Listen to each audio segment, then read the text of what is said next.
I'd like to introduce today's first speaker, being Caroline Troy. Caroline is the president of Troy Valuations. She has over 20 years of experience in the Canadian capital markets, as well as well-known North American full-service and boutique investment dealers.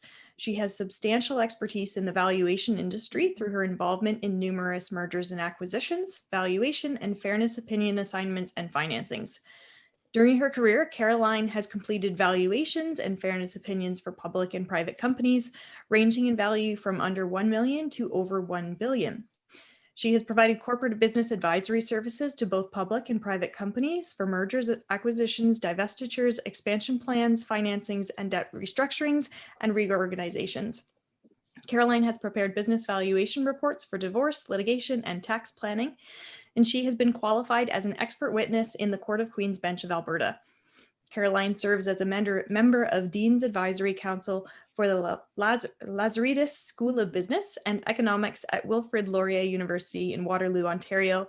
Caroline is a Chartered Business Valuator, adhering to professional standards to ensure that her clients receive credible valuations that accurately represent the business value. Wonderful to have you here today, Caroline. Thank you for participating with us and hosting this session. We are looking forward to what you have to share today. It's going to be about a 20-minute presentation, and then we will open up for questions and discussions. And I will give the stage to you, Caroline. Thank you very much, Liz. Appreciate it. So, and I appreciate the invitation to come and speak today in the speaker series. And the question then that I want to talk about today is, what kind of business should I buy? And I have an answer to that, but it's going to take a little while to get there. So let me tell you first what I do and what Troy Valuations does. We provide business valuation and advice. We look to build open and honest relationships through communication, digging deep to understand your unique business, and delivering unbiased, evidence-based conclusions. So what is a business? Let's start there. When I think of a business, I think of a business as the exchange of goods and services for customer dollars. And it's the transfer of dollars of value for profit for the business. But a business is not just simply that. A business is made up of more than just its assets. It's made up of its operations. It's got its strategy. It's got its people. So when I think about the buy versus build decision, then I want to think about, you know, if you're going to buy a business, all of those pieces, those puzzle pieces are in place. But if you're going to build it, then you're going to have to figure out what are the assets you're going to need to make the thing happen. How do you make it happen? What's your long-term strategy, and who do you need? So there's at the very least, these are just some of the decisions that you need to make. So the question is why buy a business instead of starting one? And when I think of it, I think of when you buy a business, they have actual financials. You can turn around and figure out what it's done in the past, and then determine what you want to do with it in the future. Generally speaking, the business will have immediate and predictable cash flow.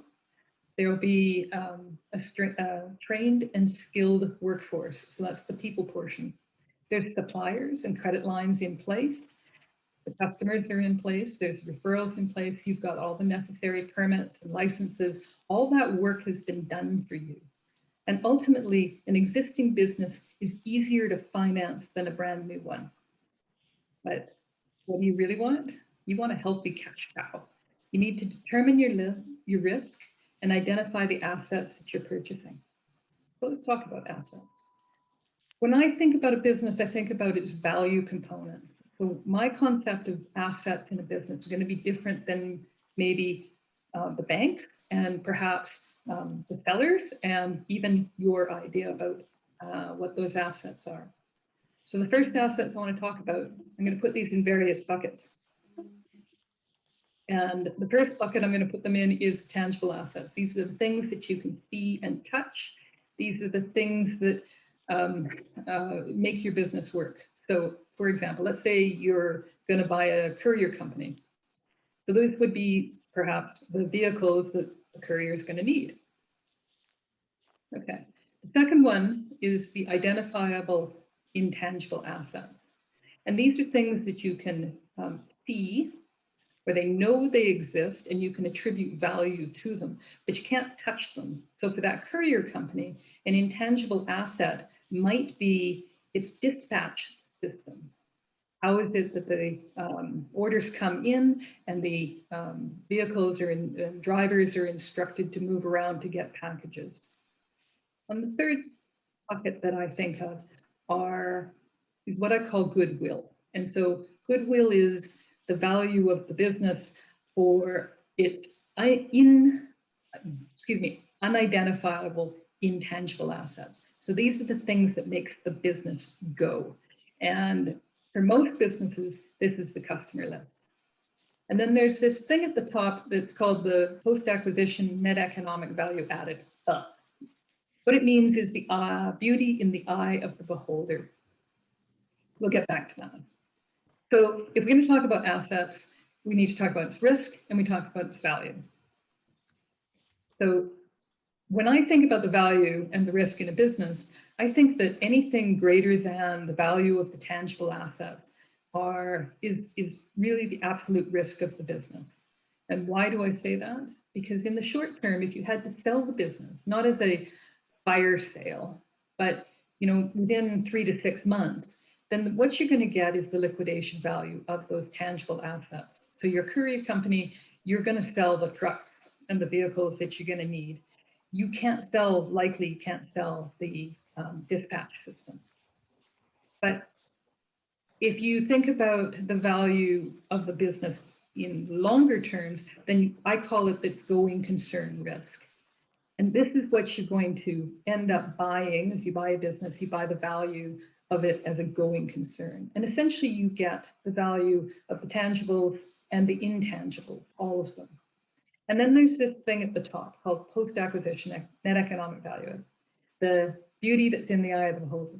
And this is where you might think of the reason why you might pay more for a business than it's actually worth. And why would you do that?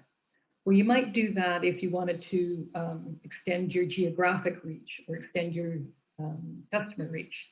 You might want to pay more for it if you can extend your business along the value chain by buying the supplier of an input to your business that you don't currently control. But we have to think about all those values. So what are you buying in a business?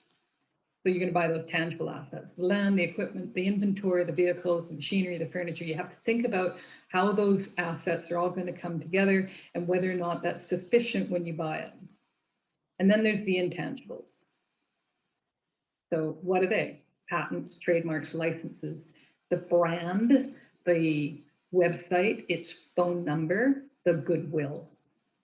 And then we can break down that idea about goodwill, and that is the customer list, the skilled workforce, the processes that are in place, the software that might be behind what you're doing, the databases, formulas, recipes, even artistic elements can be considered when you think about the value of that goodwill.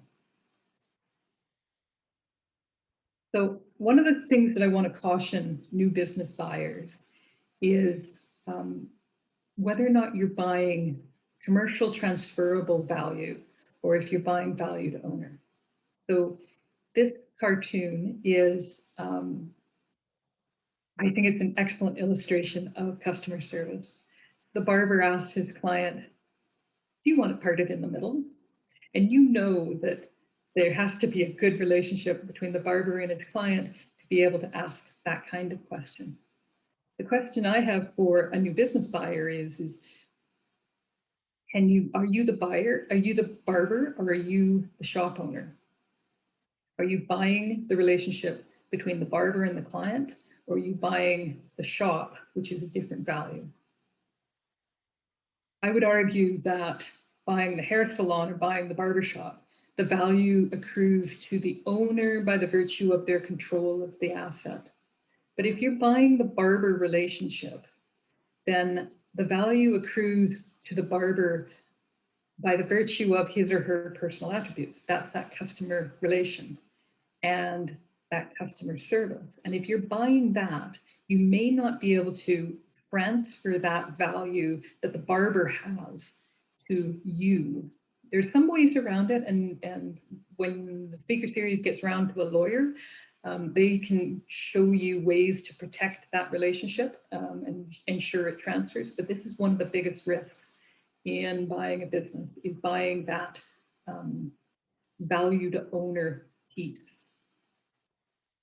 So what kind of business should I buy? This is the big question. And so my response is, well, what kind of problem are you going to solve? And I can think of at least three, but there's going to be some more. There's you're looking to get a return on your investment. Secondly, you might be looking to extend the value chain. So you have a business, but you want to buy your competitor, or you want to buy your somebody in the province next to us or in the city next to us, or maybe you want to get control of your inputs. And then lastly, there's the diversify the portfolio. So let's go through those. If you're looking to get a return on your investment, perhaps you were in oil and gas is not a good place to be at the moment, and probably won't be for maybe 5 years. Then you're looking for something else to do. You've got a payout from the oil company and you're looking for a solution. The best way to get a return on your investment, of course, is to get that working cash cow. Find a profitable business. Look for the income and rate of return and the risk level that suits your needs to ensure that your return on your investment is at least pay back your investment in the company and then provide you the long-term return that you're looking for. If you're looking to expand the value chain, right? So you, let's say in that courier company, you get stuff from your supplies come from another source, and you don't have control of that source. And you need control of that source because it's providing a risk to your business. Then if you expand your value chain, you can ensure you capture that growth potential, but it also expands the scope of your business. And in the long run, this is what every business owner should consider, is acquiring other businesses, because there's more than one way to build a business, and there's more than one way to grow your business. And lastly, to diversify your portfolio. So you may be, again, maybe you're invested heavily in oil and gas, which perhaps is not a good investment in the future, at the present, maybe not the next 5 years. And so you're looking to invest in tangible and intangible assets. The recommendation there would be to find something that's in a divergent industry. So you might know oil and gas, but I don't recommend that you go out and you buy a hydrovac business or something, because you need, if you're going to diversify your portfolio, you want to have it in an industry that is not currently influenced by the same impacts that you are today. But ultimately, what you want to do is reduce your risk. So whatever problem you're looking to solve, reduce your risk and pick a business that you understand. So I don't know if anybody knows that joke. It's an old saw, and it says, how do you make a small fortune? Well, you take a large fortune and you buy a restaurant. What happens there is a restaurant is one of those ways that, unless you do it well, unless you have the experience and you can see all the ways that cash can leak out of that business, you will turn a large fortune into a small fortune in a very short period of time. I've seen it happen. Pick a business that you understand. And so 15 minutes in, and I have to ask, is there any questions?